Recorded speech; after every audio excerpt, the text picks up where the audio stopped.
Hello, everyone. I decided that since we have started a new month, we need to do a news roundup. I also decided because I haven't done one in weeks because of conventions and other priorities. But hey, we gotta talk about it now because there's a lot of stuff I gotta catch up on. We're gonna go through a ton of stuff here. And please forgive me, I'm gonna try to rapid fire this so I don't do like a 30-40 minute news roundup here. It's a lot. So to start off, yes. The Velocitron line is living up to its Speedia name, and it is just like rushing into stores almost as fast as we actually learned about it officially. These have already been cited. If you are on Hasbro Pulse, I just got charged for my blur because Cosmos sold out before I even woke up. So I'm one of those who has to rush out to my store like the day these things drop to hope to get the one per case that Cosmos got dropped into. It's stupid. So stupid. All right, but hey, good luck to you if you actually do manage to find the little green hockey puck. He is out there. And so are the Voyagers, or at the very least, Override was spotted. Now, I did spot a case of Overrides at my Walmart. If you check my Twitter account, you will find that, unfortunately, it was a case that was at the very bottom of a stack on a pallet, and it was about a 6-foot-tall stack of boxes that were all taped together. There was no way I was getting a hold of this. It was also load-bearing, by the way, so I couldn't Jenga it out either. There was no way for me to get a hold of it. So I was a 1/4 inch away from this beauty of a Cybertron homage. It bugs me. It irks me. I've got it on pre-order just in case I couldn't get it at retail. So I guess that pre-order is going to come in before I get a hold of it.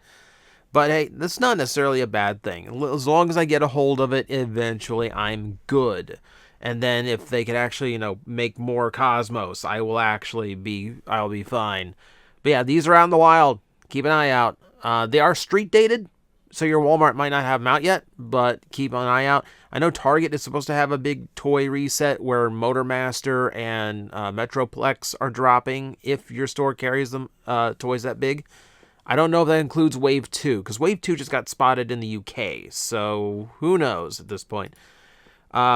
Strangely enough, it's not even the only thing that was cited at retail lately, because somebody actually got a hold of Minerva, and apparently found Minerva at Walmart, not Walgreens, like we all kind of figured she would end up showing up at. It might be a situation like the Worlds Collide 4-pack, which was obviously a Target exclusive, but the first sighting was at a Walmart due to a shipping error. Could be the same situation. No clue.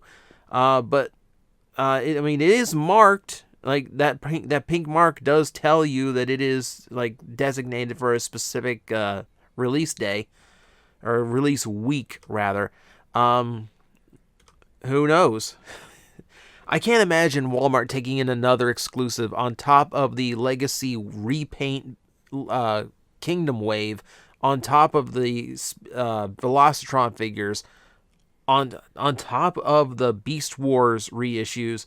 It just seems like Walmart's taking in a ton of exclusives here, which they've done in the past and kind of backfired. As we learned in my Universe video. Go watch. But yeah, Minerva's apparently hitting as well. So let's do some in-hand shots. And I kind of split up the in-hand photos, so we kind of get a little bit later, just for a little bit of fun. We have Shattered Glass in hand for Blaster and Rewind, and this just does kind of confirm that Rewind is gang molded to the color of his chest window, meaning we're not going to get a separate eject, unfortunately, and we're definitely not getting one that isn't in translucent plastic, so I look forward to his legs falling off on me. But we're talking about Blaster here, and I actually really like Shattered Glass Blaster's color scheme, because it's one of those color schemes that definitely looks like it should be a photo negative, but it's not. It just looks really cool and sinister. I really, really like Blaster in these colors. And yeah, like, even the boombox. Boombox looks cool too. Not a whole lot to say. We pretty much know Kingdom/Legacy Blaster at this point. It's cool to see another Shattered Glass toy out there, especially since Shattered Glass is getting a little bit muddy in what exactly that means, because now they're just straight up doing like Flame War, who is not Shattered Glass. She's just a Decepticon. Sticking with the theme, though, I wasn't even going to include this because I figure, like, what else can I say about Shattered Glass Ultra Magnus? But the box is too hysterical. This is the box it's shipping in. It's big enough to fit 3 of them in there. So what seems to have happened here is Hasbro cheaped out on the package production on this one. So instead of making another run of cardboard stock for a leader class box, they're just using the commander class box from Jetfire. They cut a new window for it, and that's what they're running with. That's apparently what they're running, because that's the size. That's the size of the Jetfire box. It's hysterical. It's hysterical to me because it looks so laughably small inside that box. It's not a small figure by any stretch of the imagination. It's just a massive box, and good thing it's not being released at normal retail. I was at Walmart today and spotted a Studio Series Ravage that had been ripped out of its box. So Walmart was just trying to sell an empty box. And yeah, that absolutely would happen here. This would be an easy toy to get out of that thing. But thankfully, it's an online exclusive, at least in the US. It is online only, so no worries about that. I am really looking forward to mine. Not because of the Shattered Glass aspect of it. I could care less about Shattered Glass Ultra Magnus. I don't like the skull face. I think the skull face is trying too hard to convey like evil Ultra Magnus. No, I'm in that camp that has always wanted a Delta Magnus or a powered convoy. I love this color scheme on Magnus, and we've never gotten it in a proper figure in the US before, outside of like if you imported the Masterpiece. So this I've been like super jazzed for. Also, whoever takes these stock photos, can someone or in-hand photos, can you please stop putting the missile launchers on the wrong way? Switch them around and hang them low. That actually puts them where they're supposed to go. Just a little it's a nitpick. It's a nitpick because I keep seeing it. But yeah, I'm really looking forward to this one. Looking forward to Delta Magnus, not Shattered Glass Magnus. Everyone has asked me why haven't I not been doing like video after video about all of the in-hand stuff and all of the reveals for Star Saber, and it's because, well, there's just too much. It would be a Star Saber channel if I were to do that.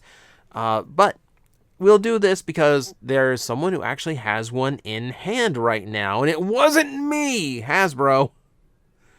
I know it's at this point, someone from Hasbro has to be paying attention to me. I know Hasbro's paying attention to me because one of the Instagram posts for Buzzworthy Cup and Cliffjumper pointed out, we know some of you don't like our translucent plastic, so we made it opaque for this release. Like, ha-ha! My song has been heard.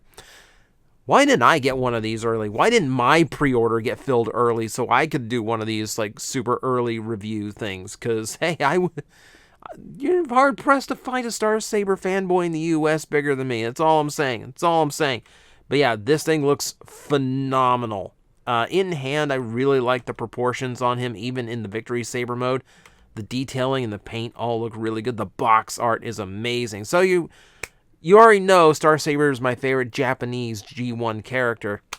We're also pairing this with the fact that Guido Guidi did the artwork for the box images, and he is my favorite Transformers artist. Super, super cool. I love that like so many of my favorites are getting packed in here.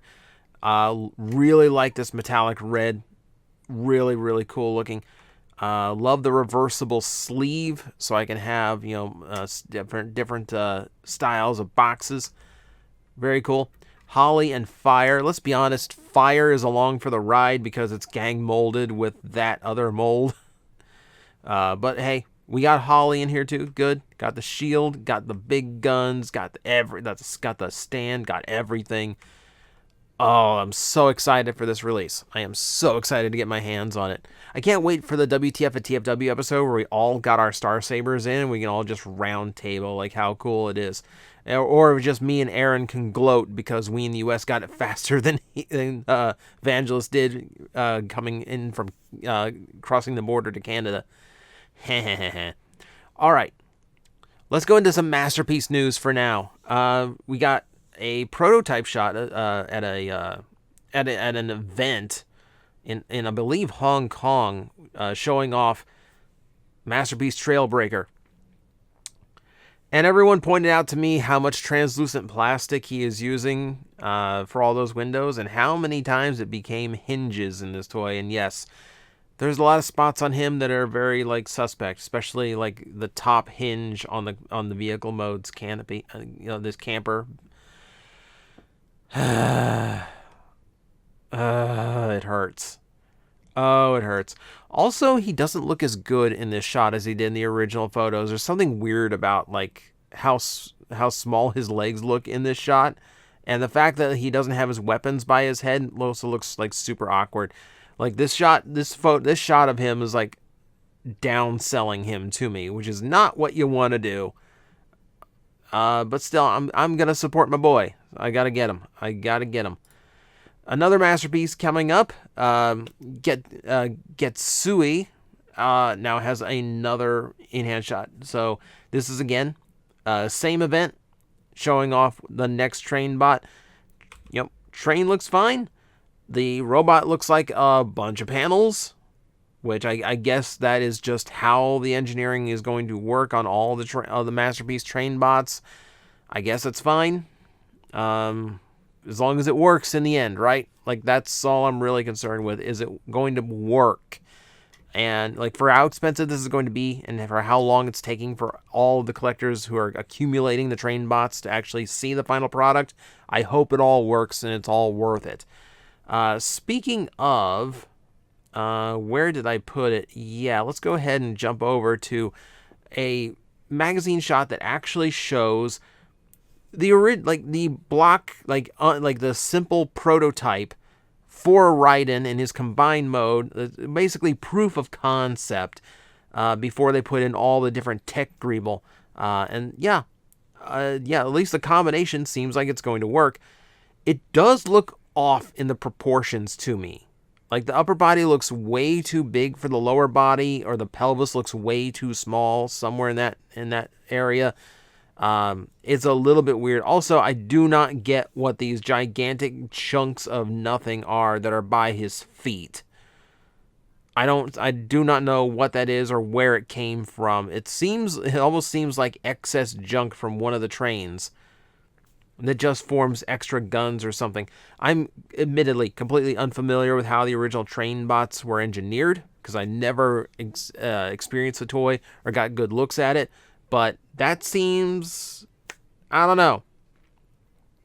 That doesn't seem right to me. It seems weird. But hey, at least we know the combination works, right? Okay, so there is that. I'm still waiting for them to actually show what people are spending like over $1,000 for. That's what I'm waiting on.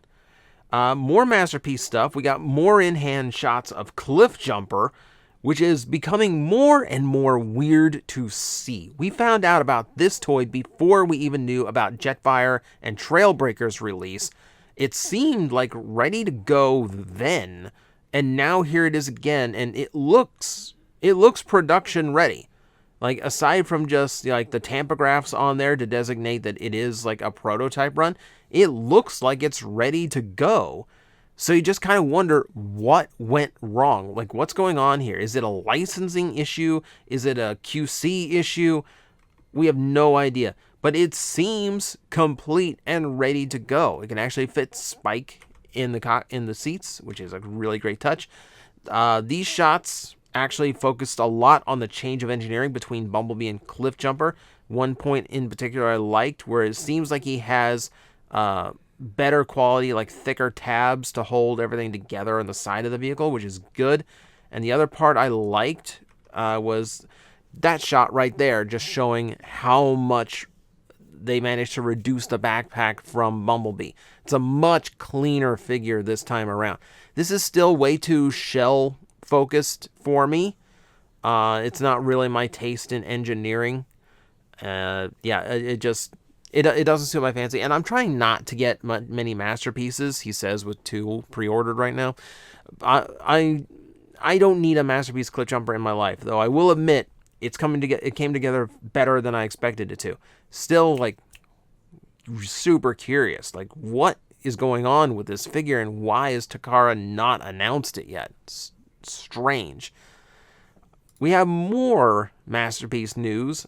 There is this tentative listing for a masterpiece movie, Revenge of the Fallen Starscream, which basically means movie Starscream's masterpiece toy is going to get a tattoo job and a re-release. That's basically what it means. Maybe you get some different accessories, but we know that's really the only difference between those two. So, not surprising. It's an easy one to do. Gets the figure out there again if you didn't get it the first time.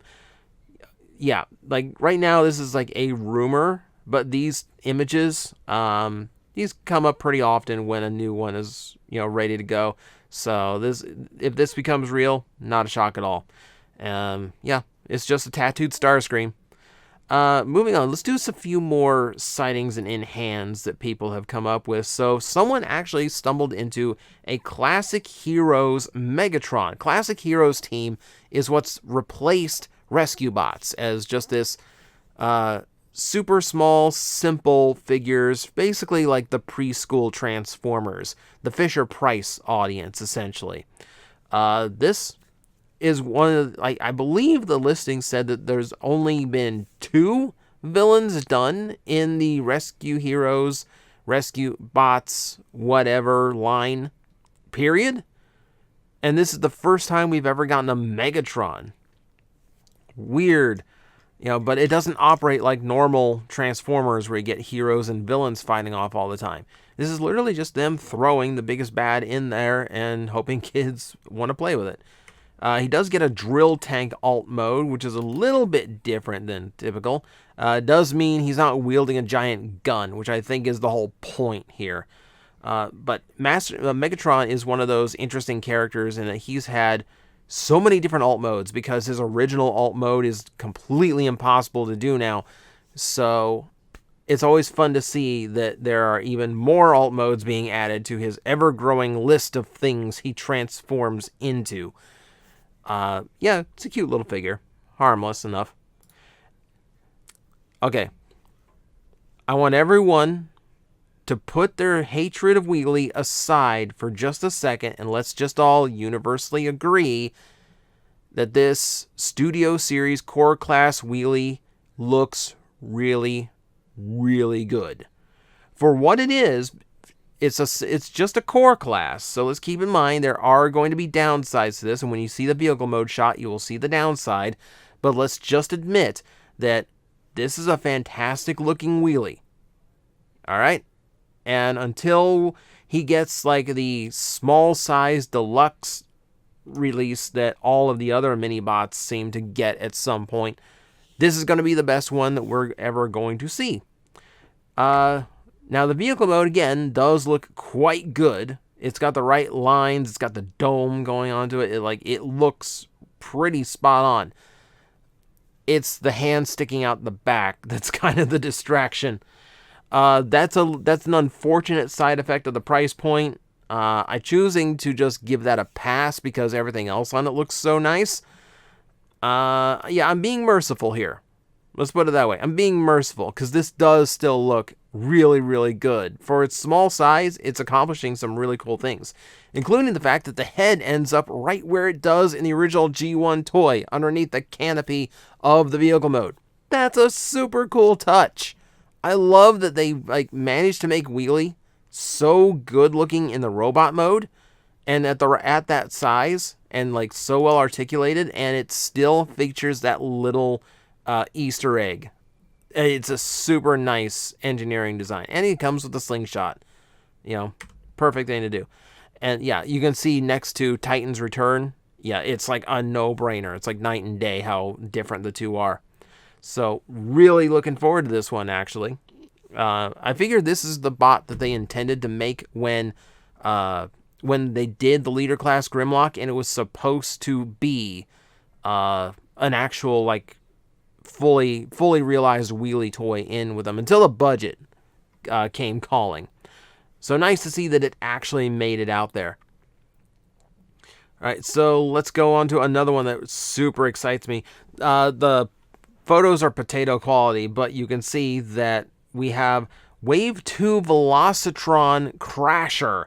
And yes, the listings for Walmart's computers actually list it as Crasher, which is really exciting because it's not like intended to be the GoBot character. It is the GoBot character.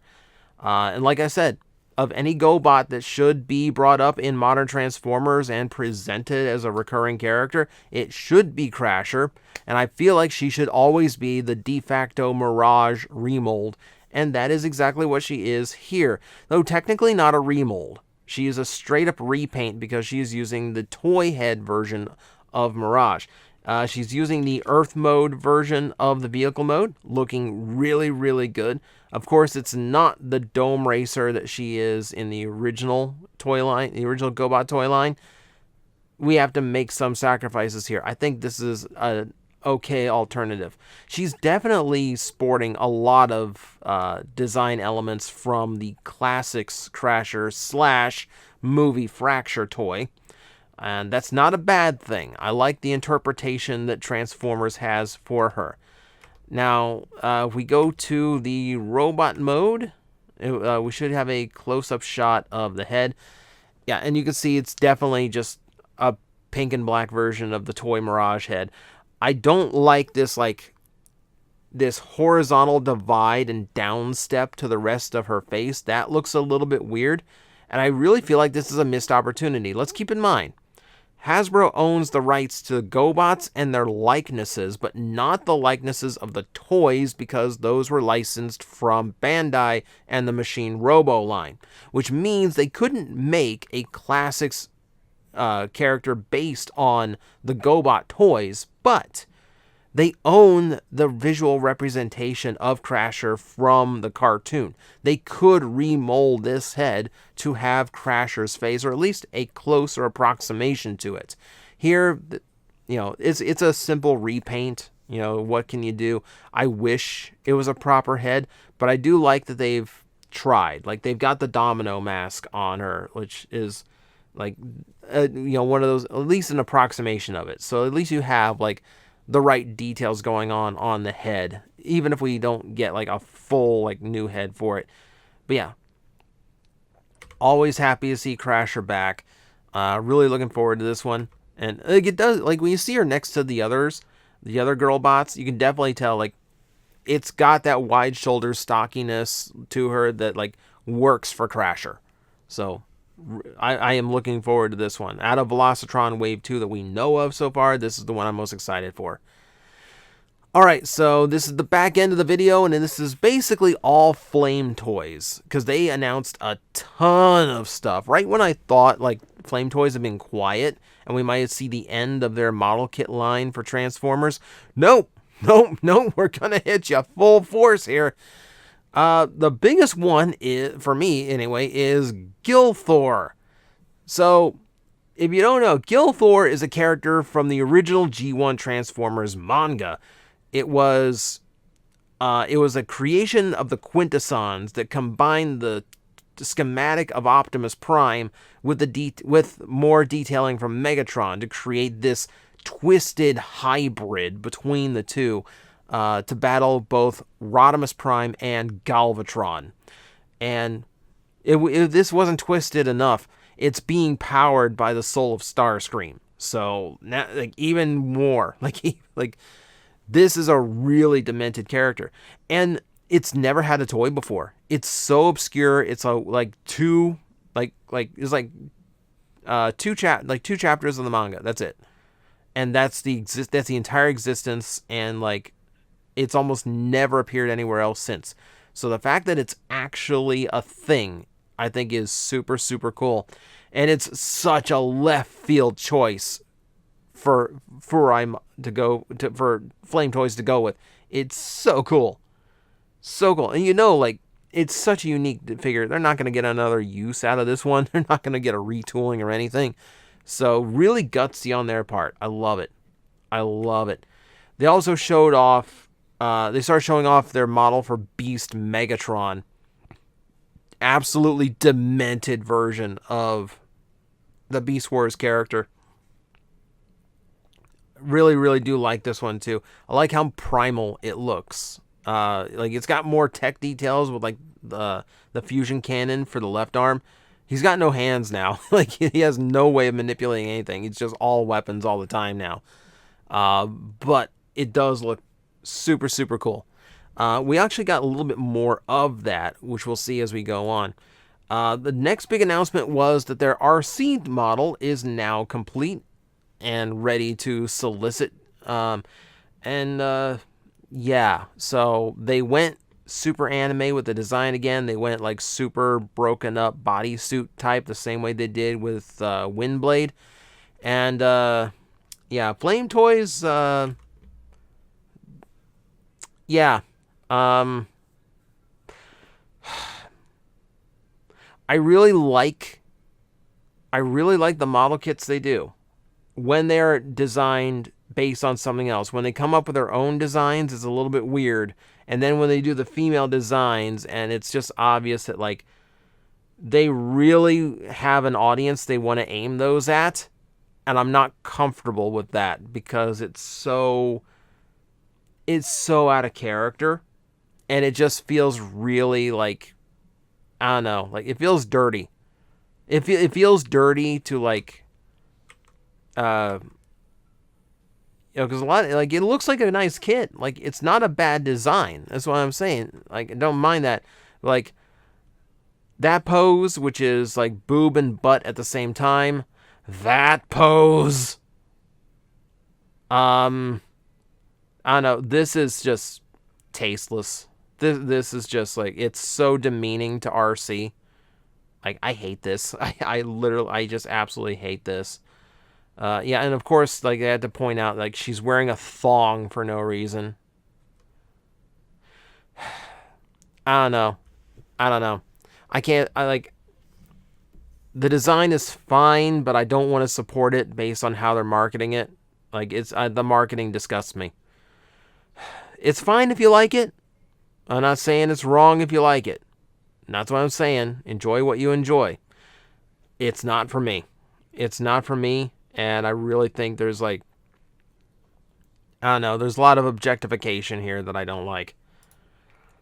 Let's get into something that's a little bit more tastefully presented. How about that? So we also got the model kit for Shockwave, full color renders and prototype shots. Looking fantastic. He is a little bit exaggerated, but still very recognizable. And we also have prototype shots of Beast Megatron too. So, yeah, pre-orders. Yeah, pre-orders are open. I still love this one. Still love that one. We do have even more. They showed off the prototype for Gil Thor.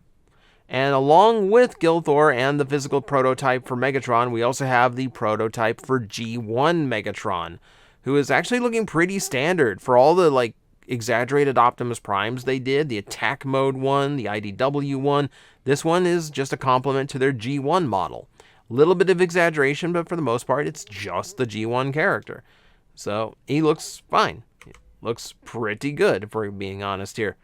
The display had a bunch laid out. It's not, I haven't gotten to that part of the list yet, or I might have skipped it or something. But they also did show off that they're doing Soundwave as well, and you can see him in the back left there in full color with Ravage, also looking really good. So you're gonna have your like core 3 or 4 Decepticons soon for your model kits. Really, really cool. Like as much as like these two girls kind of like offend me with how they're being presented and marketed, I cannot deny what they're doing with the boys. Like they are like seriously just really well designed and really well presented. So let's go into some higher end stuff, shall we? So we also have the Kurokara Kuri line die-cast, full articulation, pre-built and everything. We have this shot for their Rodimus Prime, which is IDW based and features both parts to make his Lost Light incarnation, as well as his Earth mode Rodimus Prime incarnation. So you have two different varieties of your IDW Rodimus, which is a really cool touch. These are generally out of my price range, but I can definitely acknowledge when they're done really, really well. I'm going to stick to the model kit on that one myself. They showed off some of their really big high-end figures too. Their Victory Saber, which I think everyone assumed I would want so bad, but their Star Saber is based on the IDW, so it already disgusts me. And I like that their Victory Saber is trying to do more than just be a backpack and boots. But everything I've heard about this is that the engineering is so wonky on this, and the backpack is so ridiculously heavy that it's impossible for it to stand up without a stand. And I hate that. I don't like that. I prefer a combination that can stand up on its own power, so I can pose it any way I want and not be restricted to keeping it on a stem. I mean, it looks cool, but yeah, it's just too expensive and too many problems for me to deal with. Their Nemesis Prime also comes up looking really, really nice. Of course, Nemesis colors are really hard to get wrong. And prototype of their Jazz, which does have that, anime styling to him, looking really, really nice. Remember, not a model kit. This is going to be a full pre-assembled figure, and it's going to be pretty high-end. All right, there's the prototype of Soundwave. Blurry. Definitely blurry, but, you get an idea of proportions, and you can see a little ravage down there. Tiny little ravage. There we go. That's a better shot. Much better shot. His head looks like... I'm not sure I am into, how, puffy the top of the helmet is. That's a little bit weird. In general, he does look like... Now that I get a close-up shot of him, he does look puffy. He looks Pat Lee drawn. It's a weird take for Soundwave. The color one looked really nice. Yeah, and then that's just generally showing off everything else that we've seen before and we got coming. It just keeps reminding me that I need that Rodimus model kit. I don't even know if it's out yet.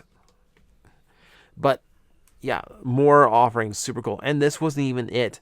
FlameToys just, obliterated it on announcements. Kuro Karakuri Cyclonus on the way. Again, IDW based with the extra horns and a little bit of samurai for his motif. To be fair, this might not entirely be IDW based, but the helmet design definitely is.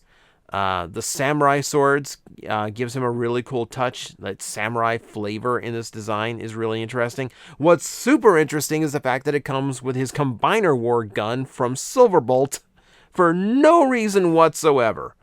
Cyclonus has both his original toy gun and his Target Master to pick from, and they went with the Combiner War gun. That's a choice. That's a choice. Here's a color shot for Jazz. The artwork giving us an example of how he's going to end up looking. Does look super cool. It doesn't quite mesh with the original Jazz styling with the doors on the arms, but everything else looks pretty nice. Really looking good. Here's the prototype. I do like that you can have him any way you want. The arms are not required. You can plug him onto his back for a toy-accurate look, leave him completely off for a cartoon-accurate look, and even an alternate one, not only the arm shield version, but also an alternate take in the bottom right where they're on his shoulders. It's kind of fascinating to give you so many options of where those doors go. And because it doesn't transform, you can get away with something like that. So it's actually a really cool little touch that I like. A nice bit of option for your Jazz. It's a cool little idea. And then there is Jet Power Armor Optimus Prime, based somewhat on the Revenge of the Fallen Jetfire Optimus combination. And this just looks absurd. Absurd in a bad way. Absurd in a no one told them when they should stop way. I don't like how this looks. This looks just way too massive, way too cumbersome, way too busy. The color would probably look better, but man, like, it just looks like it's just way too big and way too bulky to make any sense to use as an upgrade. Even if you think this is powering him up, how much posability are you getting out of this toy at this point? Like, how much is it really going to be able to do? And once again, like, it's so heavy on the back. They didn't learn anything from Victory Saber. They went and made another figure with an impossibly heavy backpack. Look at the bottom right. It's using three display stands to hold everything up. That's not a good sign. That's a bad sign. Man. Absurd. We do have another Kuro Karakuri on the way. This one is Starscream, very anime in style. It's not quite the it's not quite that attack mode one that came out in the model kit line. It's kind of skirting the line between that and the G1 design. A little bit of IDW in there too, with some of the angles in the chest. Looking good. Looking good. I like really stylized figures sometimes. This definitely hits that. We do get a coronation set with it as well. Cape, shoulders, crown. The crown should look pretty cool with the anime stylings to it. And I think that is going to do it. Was that big enough? Was that big enough for you? Like, try and get it all? I said I wasn't going to try. I said I wasn't going to go, 30, 40 minutes, and here it is. Like, I look at my clock, it says 36 minutes. It's been a long time, and it's been a ton of news, so if you made it this far, thank you very much. I wanted to keep it short. I can't, because I have to speak my opinions. So, thank you for watching if you watched all the way through. I do appreciate it. Or if you just let it run in the background. I appreciate that too. Thank you for watching, and I will see you next time. Guys, I am facing the most powerful enemy any YouTuber can face, the algorithm, and I need your help to defeat him. Hit the like button, hit the subscribe button, hit the notification bell, and leave a comment. Every time you do, we attack that algorithm and we drive it back until it can no longer defeat this channel. Thank you very much.